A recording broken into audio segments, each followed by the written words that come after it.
In this lesson, we'll evaluate an integral using the substitution method. Let's look at the integral of x divided by 1 plus x to the fourth with respect to x. The substitution method is very useful when we can identify a part of the integrand such that its derivative appears elsewhere in the integrand. Here we notice that the denominator 1 plus x to the fourth could be a candidate for substitution. Let's set u equal to 1 plus x to the fourth. Then, do dx is 4x cubed, which means do is 4x cubed dx. Now let's rearrange for dx, giving us that dx equals do divided by 4x cubed. We must now rewrite our integral in terms of u and do.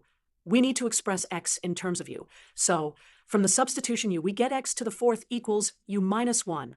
Therefore, x is the fourth root of u minus 1, which we can express as a power. We can substitute x equals u minus 1 to the power of 1/4 into our substitution for dx. So we have the integral of x divided by u times do divided by 4 times x cubed. Let's simplify and integrate.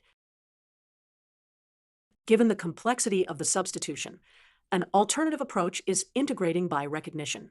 A trick we'll use is noticing that the derivative of 1 plus x to the fourth under the square root is part of the denominator times a function of u. The integral can be split into two parts as a diff of squares. Rearranging gives that the term reduces to a half of log u plus c.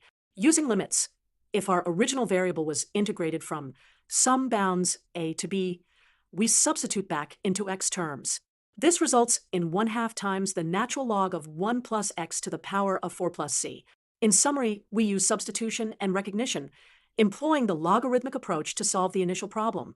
Understanding these methods helps with integration of complex functions efficiently